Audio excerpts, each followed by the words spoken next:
It has been called the Day of Days. It is a time of magic, pageantry, warmth, generosity and love.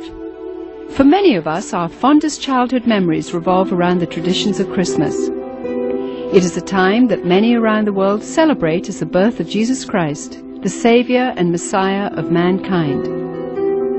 In recent years, however, the spiritual holiday has become a time of mass marketing and crass commercialism.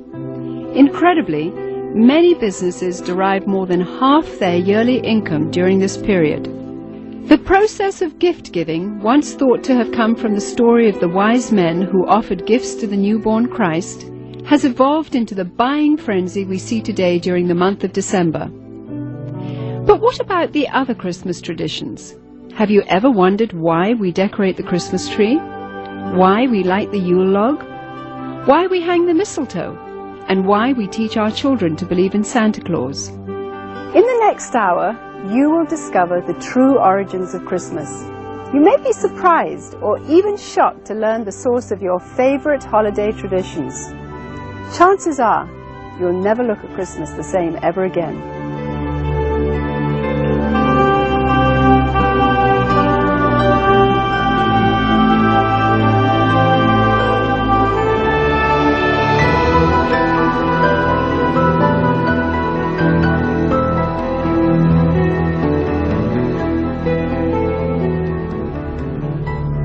In the Northern Hemisphere during late December, the days are at their shortest lengths and the nights are at their longest. For those of the pagan world, this has always been the greatest time of the year to celebrate and practice the works of darkness. The pagan calendar identifies this period as the winter solstice. It was during the pre-Christian midwinter pagan celebrations of Scandinavia's Norsemen where today's Christmas traditions began. As a means of honoring the pagan sex and fertility god Yule, a 12-day celebration during the month of December was inaugurated. A large single log considered to be a phallic idol was lit on fire and kept burning for 12 days. Animal or human sacrifices were offered in the fire on each of those days. Wild, delirious reveling accompanied the daily sacrifices as drunken participants defiantly strove to make contact with spirits. 1,000 miles away in pre-Christian Rome, celebrants were paying homage to their own gods during the winter solstice. Witchcraft traditions hold that a number of pagan gods were given birth during this period, including Dionysus, Attis, and Baal, chief male god of fertility and licentiousness. Another pagan god from Persia, identified as Mithra, was said to have been born specifically on December 25th. Mithra was the god of the unconquerable sun, the god of the light between heaven and earth, worshipped at that time by an influential Roman cult. His birth symbolized an end to the long nights and a return to the dominance of the sun. During the month-long winter solstice celebration, courts in Rome were closed. Any and all crimes were allowed. Homosexuality, cross-dressing, and uncontrolled debauchery reigned supreme. Rome's order was turned upside down. Even children were allowed to join in the drunken orgies as part of the Juvenalia celebration. By 270 AD, the Roman Emperor Aurelian had made it official, setting aside a 7-day period from December the 17th through the 24th, culminating in an exchange of gifts on December the 25th to celebrate the birth of the sun god. This Roman orgy to end all orgies later became known as Saturnalia, in honor of the god Saturn, the god of excess. Roman soldiers invading Britain brought with them their pagan orgiastic traditions. Upon taking root in England, Saturnalia became known as the Festival of Fools, reigned over by the Lord of Misrule. By the 4th century, the influential government-sanctioned Church of Rome, unable to outlaw the growing number of pagan practices, chose instead to adopt them into their so-called official Christianity. The Church believed this would attract more pagans to their fold. Up until this time, the birthday of Jesus Christ, the Jewish Messiah, had not been celebrated at all. Ignoring scriptures, however, indicating that the birth probably did not occur during the winter, the church nevertheless confused biblical history and made Jesus' birthday coincide with the pagan god Mithra. The birth date of the sun god had now become the birth date of the Son of God. It was hoped that the pagan celebrations of Saturnalia would merge into this new legally sanctioned form of Christianity. The Church's practice of changing the dates of Christian events to coincide with pagan festivals continued, and by the 7th century Pope Gregory I had ordered Augustine of Canterbury to incorporate any and all pagan practices and customs into the expanding Roman Catholic Church. During the Middle Ages, the debased Mardi Gras atmosphere of what was now known as Christ's Mass had reached a fevered pitch. Common practices included open sex in the streets, rioting, murder, and a number of pagan druidic Halloween rituals. This blood-drenched celebration got so out of hand that by 1652, following the execution of King Charles I, Christ's Mass was finally outlawed in England. A religious reform movement began sweeping the country, led by Puritan Oliver Cromwell. The Puritans took the biblical mandate seriously, which commanded that Christianity remain pure and separate from paganism. Despite their noble efforts, the celebration simply went underground, and by 1656, after only 4 short years under the ban, the public's demand for the legalization of Christ's Mass had become insurmountable. The appointment of Charles II to the throne restored England's monarchy, and with it the celebration of Christ's Mass. The Puritans had lost England, but they held high hopes for the New World. When the first settlers came from England, they were, for the most part, Puritans. They came here for religious freedom. They came here to be free to worship God without a hierarchy and without the corruption of the organized church that they had known before. And when they came with the clear knowledge of the danger of these pagan practices that had become so dear to the hearts of their ancestors. Following England's lead in 1659, the colonies of America had likewise outlawed Christmas. For 200 years, the clergy in New England battled to keep the riotous celebrations honoring the pagan god Saturn from infiltrating the New World. The Reverend Cotton Mather had warned in a Christmas Day sermon in 1712, "Can you in your conscience think that your Holy Saviour is honoured by hard drinking, lewd revelling, and by a mass fit for none but Bacchus or Saturn?" But the public's taste for sin and revelry persisted. In 1828, gang rioting during the Saturnalia-like Christmas celebrations got so bad that cities such as New York were forced to institute a professional police force for the first time in order to control the savagery. Christmas was not only not widely celebrated, in many cases, many places Christmas celebrations were actually outlawed. And this was because of the attitude of many of the churches who regarded it as primarily as a pagan celebration and as a reproach to the Lord. By the mid-19th century, American churches were the last remaining holdout in the war against the validation of Christmas. However, they too finally succumbed as a result of the efforts of the American Sunday School Society, who began advocating Christmas programs for children as a method of filling the pews. The Society argued that children could be taught about the birth of Christ through the reenactment of the Nativity. They also offered candy and treats to the children as a means of enticing families into accepting the holiday, despite its notorious history and blatantly pagan roots. The successful technique of bribing children with candy would later be used on an unsuspecting American populace in the effort to promote the acceptance of the pagan rituals of Halloween. However, it was the work of England's most popular writer, Charles Dickens, whose ghostly 1843 book, A Christmas Carol, cemented the Christmas holiday in the hearts of Americans forever. Dickens' well-loved story made the pagan Christmas feasts, shining trees, glittering shops, and family warmth irresistible to those wanting to experience the holiday. Coming to America in 1867 to promote his work, Charles Dickens packed theaters as he read his story to cheering audiences around the country. A Christmas Carol gripped America and destroyed any final attempt to stop the evolution of Christmas.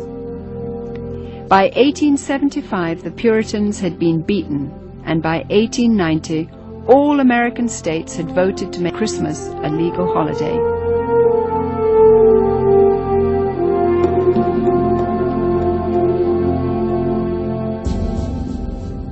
Today's tradition of the Christmas Yule log stems directly from the worship of the pre-Christian Scandinavian fertility god Yule. The burning of this phallic idol is also responsible for the concept of the 12 days of Christmas, which represented the 12 daily sacrifices offered up in the Yule log's flames. Another good example of the pagan elements of Christmas is the whole concept of Yule and the Yule log. The very term is derived from a Norse god, Yule, spelled J-U-L. And every year around Christmas time, a huge log was cut down and fashioned into a fertility symbol and then burned for 12 days. And on each successive day, a new sacrifice to the god Yule was performed in the fire, and a new sacrificial victim was burned to death. Sometimes, but not always, the sacrificial victims were human beings. And the whole notion of the 12 days of Christmas also comes to us from this Norse pagan tradition. In an attempt to blur the origins of this horrific ritual, the Church of Rome placed the first day of the Mass of Christ on December 25th and the 12th day on January the 6th. Despite no scriptural references for January the 6th, it was selected as the day the wise men supposedly arrived to offer gifts to the newborn Christ. This day then has become known as Epiphany. During the Dark Ages, the European custom of putting an oil-lighted wick lamp in the windows during the 12 days of Christmas signified to neighbors that the occupants were participating in the pagan worship of the phallic idol Yule. In today's commercialism, this is where we get the tradition of decorating our houses with Christmas lights. The Yule log custom was originally brought over to America by Scandinavian immigrants during the 1600s, and despite attempts to ban the tradition, it has stayed with us to this very day. Today, when we wish someone Yuletide greetings, we are in a sense invoking the power of the fertility god Yule upon that person.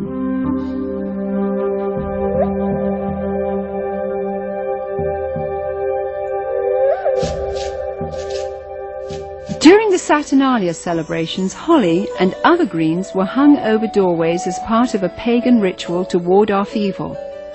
To deck the halls with boughs of holly was to acknowledge the powers of the nature gods.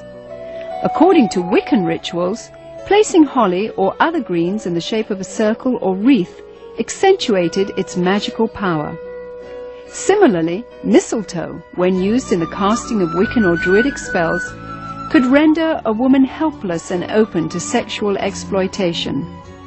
This is where we get our custom of hanging mistletoe in doorways today, and if a woman is caught underneath, she may be kissed and must not resist. The fir tree, the mistletoe, all of these things typically come from overtly pagan traditions, typically from Northern Europe, German, Norse, and English. Likewise, evergreen trees have always represented sex and fertility in pagan cultures. During the winter solstice, trees would be chopped down, brought inside, set up, and decorated as idols for worship. The Christmas tree was regarded as a sacred tree. The pagans of Northern Europe typically worshipped trees. They regarded trees and groves as sacred. So the bringing of the tree into the house would be a way of bringing this supernatural source of blessing into your home. That was the whole idea, that there were spirits who resided in the trees. In the Middle Ages, the tradition of the winter solstice Christmas tree primarily took root in Germany. During his reign, King George I, himself of German extraction, brought the custom to Victorian England. German immigrants settling in Pennsylvania did the same in America during the early 1800s. In 1848, the London Illustrated News published this famous engraving depicting Queen Victoria and her royal family beside a decorated Christmas tree. And within a few years, nearly every English household had their own tree in allegiance to the monarchy. By 1900, the U.S. Forest Service estimated that at least 1 in 5 homes in America had adopted the Christmas tree tradition. Thousands of years earlier, God, speaking through the prophet Jeremiah, warned against this pagan practice in the Old Testament. Thus saith the Lord, learn not the ways of the heathen, for the customs of the people are vain. For one cutteth a tree out of the forest, they deck it with silver and with gold. They fasten it with nails and hammers that it move not. Be not afraid of them, for they cannot do evil, neither also is it in them to do good.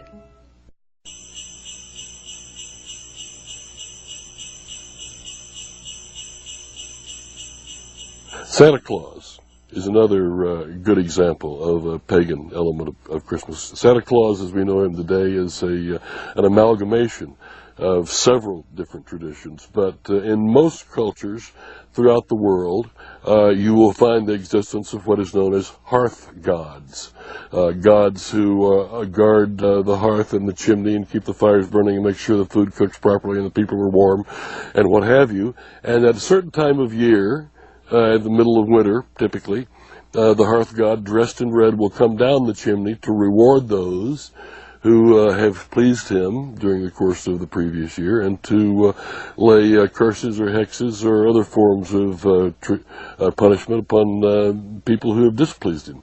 The concept of Santa Claus has had a long and winding history, with a number of diverse cultures contributing to the composite character we have today. Beginning once again in Scandinavia, Santa's original incarnation was in the form of Odin, the pagan god of thunder, a tall fellow with a long flowing beard who inhabited the spirit-infested Nordic forests. Odin would travel the sky during the winter solstice, deciding who would die and who would prosper. Most believers were frightened of this particular time of year. In England, Odin eventually evolved into Father Christmas, who, crowned with sprigs of holly, travelled the countryside getting roaring drunk as part of the Festival of Fools celebration. Frequently he would be accompanied by a horned goat, ironically the biblical symbol of those who reject the salvation of Jesus Christ. According to the traditions of the Church of Rome, there was a Turkish bishop named Nicholas who hailed from Myra in Asia Minor during the 4th century. He was known as the patron saint of seafaring men. Over the centuries, as the legend began to unfold, it was rumored that St. Nicholas had actually captured the devil himself, put him in chains, and made him his personal servant. Recognized in various cultures as Krampus, Beelzebub, or Zwart Piet, Black Peter, this assistant of St. Nicholas is best known by his German name, Knecht Ruprecht. Described as a hideous horned creature, the servant Ruprecht was a dark and sinister figure who stood in stark contrast to the saintly Nicholas. Somehow Father Christmas's companion, the horned goat, had metamorphosized into the foreboding horned devil called Ruprecht. As St. Nicholas traveled from house to house, inquiring about the behavior of children, Ruprecht would drop candy and gifts down the chimney into the good children's shoes which had been placed there. It was from this story that we get our tradition of hanging stockings on the mantle at Christmas time. If able to recite a verse or demonstrate a skill for St. Nicholas, the child would receive a gift. If unable to remember a verse, or if the child had been bad, he or she would receive a switch or a whip. Ruprecht also carried a large sack which he would frequently use to haul away the really bad boys and girls. As more and more Christian churches began combining the pagan rituals of the winter solstice with the celebration of the birth of Christ, emphasis on St. Nicholas's role began to shift. Some cultures began to downplay the role of St. Nicholas, but surprisingly retained Ruprecht. Eventually, Knecht Ruprecht was made the companion and servant to the Christ child himself. In this scenario, the devil is actually given the title Weihnachtsmann, or Santa Claus. 19th century writer Theodor Storm, in his story about Knecht Ruprecht, even goes so far as to describe the switches given to the children by Ruprecht as tools to be used in sadomasochistic rituals. Soon, the image of Ruprecht would fade from the Christmas tradition, but not his sadistic influence. Many of the early depictions of Santa Claus portrayed him not as a jolly gift-giver, but of an unfriendly disciplinarian complete with a ready switch or whip. One of the problems with the Christmas gift thing for children is that it really is a religious teaching, a wrong religious teaching, because it teaches them that if they're nice, they get the gifts. If they're naughty, they don't. Or in my case, I was taught that he would leave us a bundle of switches. Isn't that interesting? It's a salvation by my own personal virtue. But there's a second thing wrong with it, and that is that they're going to get those gifts whether they're naughty or nice, because most parents love their children and wouldn't dream of, quote, ruining their Christmas. And they're not going to ruin Christmas. They're going to give those children the gifts anyway. And sooner or later, those thinking children are going to realize, I wasn't very nice, but I got the gift anyway. So it isn't important to be nice. It isn't important to do what is right and avoid what is wrong. German immigrants coming to America during the 1620s tried to influence the New World with the stories of St. Nicholas and his gift-giving companion, Knecht Ruprecht. But somehow the idea just didn't take hold until almost 200 years later. In 1819, America's best-selling author, Washington Irving, used his influence to promote St. Nicholas in a popular Christmas story titled Brace Bridge Hall. Consulting Irving's writings, Episcopalian minister Clement Clark Moore penned a decidedly secular tale called A Visit from St. Nicholas in 1822. Later retitled The Night Before Christmas, Moore's poem was based on the tales of German and Dutch immigrants who had come to America. Intended originally only for his own children, Moore's story was published in the Troy Sentinel in New York and became an overnight sensation. Gone were the bishop's remnant of St. Nicholas. He was now a jolly old elf imbued with supernatural powers. Moore had also replaced Nicholas's companion, the horned Knecht Ruprecht, with 8 horned magical reindeer. As the popularity of The Night Before Christmas grew, Moore became increasingly concerned that the story's emphasis on the supernatural and its disregard for Christ would reflect poorly on his position as a minister. As a result, he refused to take credit for its creation until the story became so popular that he could no longer resist. 40 years later, illustrator Thomas Nast, political cartoonist for Harper's Weekly, seared the image of Santa Claus into the minds of the world by creating a drawing which combined Moore's jolly old elf with images of St. Nicholas taken from his own native Bavaria. By 1880, Santa was a thoroughly secularized folk hero who had become increasingly irresistible to retailers worldwide. One factor that has contributed to the paganization of Christmas, the complete paganization of Christmas, has been the element of commercialism. It may seem odd to think of it in that context, but remember that Christ himself identified the love of money as a spiritual force in and of itself. And where it comes into play, it has a kind of naturally hostile effect on the gospel and the Christian faith. So the commercialization of Christmas has helped to highlight the pagan elements and to drive the overtly Christian elements further underground. To me, the most obscene thing about Christmas celebrations and customs as we know them is that as a result of these things, Jesus is displaced in the hearts of children by Santa Claus. The love, affection, appreciation, trust, the desire to emulate these things that they should have in their hearts and minds as growing children for Jesus himself, to whom they owe everything. Instead, this has been stolen. This has been raped out of their hearts, in a sense, and displaced by the myth of Santa Claus. He takes the place of God or of Jesus Christ in the special world that is Christmas. He has supernatural knowledge of your history. He has supernatural knowledge of your present, of your attitudes. He's keeping a list. He knows who's naughty and nice. Your parents don't even know that. He's obviously got some conduit to knowledge that is beyond the human, and he flies through the air, capable of visiting every place on the globe in the course of a single night. In many, many ways, Santa exhibits supernatural qualities that provide a kind of a surrogate deity or a substitute for God or for Christ. Myths, by definition, evolve and change, and things are added. We used to have a Santa Claus figure that was confused with St. Nicholas and confused with other pagan figures, and then somehow he evolved through the drawings of Thomas Nast and others into what we see today, but he had a sleigh with 8 supernatural reindeer that can fly. And so the Christmas traditions that are pagan continue to change. But the truth of Jesus, the truth of the Incarnation, the truth that the Word was made flesh and dwelt among us, never changes, never will.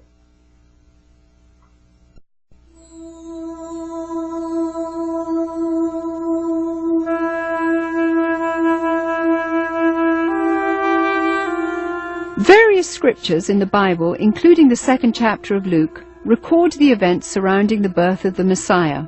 A decree from Caesar Augustus had gone out, requiring all people to return to the city of their origin for taxation purposes. Mary, who was pregnant with a child conceived by the Holy Spirit, made the difficult journey to Bethlehem along with her husband Joseph.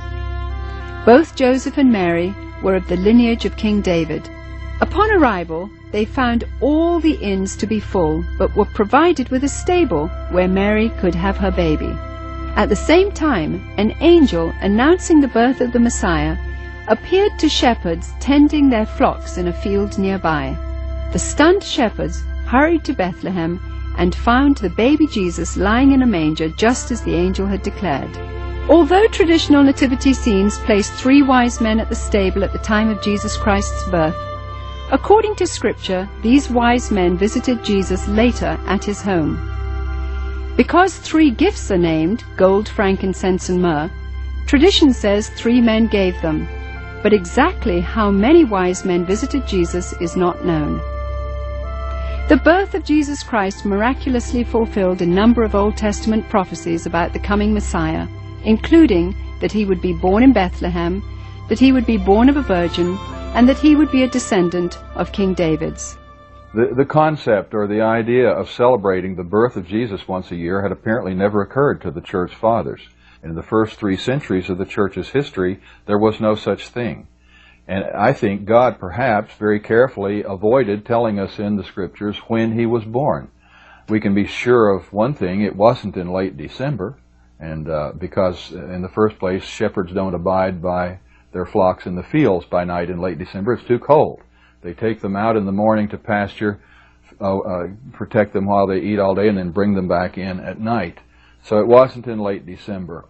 It's an interesting thing, and perhaps an intellectually tantalizing thought, to try to figure out when he was born.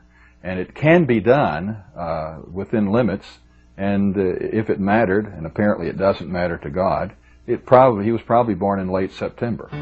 Some scholars point out that according to Scripture, the birth of Jesus may have taken place in the first day of the Feast of Tabernacles, or September 29th. Ironically, this would have placed his conception right around December 25th. The timing of other events such as the temple service of Zacharias and the pregnancy of Mary's cousin Elizabeth lend credence to December 25th as being the date of Jesus' conception. Since Christians believe that life begins at conception anyway, and not at birth as pro-abortionists believe, this may be a more appropriate reason to remember this time of the year as the period in which God came to earth in human form. For some, Christmas today simply means a time to get together as a family. For pagans, it is a deeply religious time to celebrate the winter solstice. Retailers, of course, view it with eyes towards making huge profits. Others use this time to reflect on the birth or conception of Jesus Christ, while many parents use Christmas to perpetuate the myth of Santa Claus to their children. In order to carry on this myth of Santa Claus, we must lie to our children. We must deceive them. We literally must lie to our children. And one of the wonderful things about children is that they naturally believe everything that we tell them when they're small. They trust us to tell them the truth. And if we deceive them in this way, it has to be destructive, because at some point in their future lives, they're going to wonder if other things we told them were true. The things we told them about the Lord, were they really true? It plants the seeds of doubt. And anyway, it creates disappointment. It creates disillusionment. To my mind, the question is not so much whether to celebrate Christmas or even how to celebrate Christmas, but to be able to make any decision knowledgeably. Whether you celebrate it or you don't celebrate it, you should know why you're doing so. You should understand what the pagan roots of Christmas are, and with that knowledge, you can discount them or ignore them if you choose to do so. It is not the purpose of this film to tell you which Christmas rituals should and should not be practiced by you and your family. This is between you and the Lord. What Christians should be most concerned about, however, are the growing pagan influences infiltrating every area of our rapidly degenerating society. Recently, we took our cameras to the Nevada desert, where we witnessed 35,000 pagans from around the country participating in a week-long celebration of sex, drugs, and hedonism. Here, everything was permissible and encouraged, except for the adoration of Jesus Christ. In nearly every ritual performed, Christianity was mercilessly mocked and despised. Each year, the numbers of participants continues to grow. Its attraction is expanding worldwide as it recruits through the internet. It is sobering to witness what could be the wave of the future unfolding before our eyes. It is not only permitted in the public schools, in the government schools, to celebrate holidays. It is encouraged and in some instances required. But with this condition, they must be pagan. They must not be Christian. And Christmas time, they are certainly encouraged to put on Christmas programs and Christmas plays.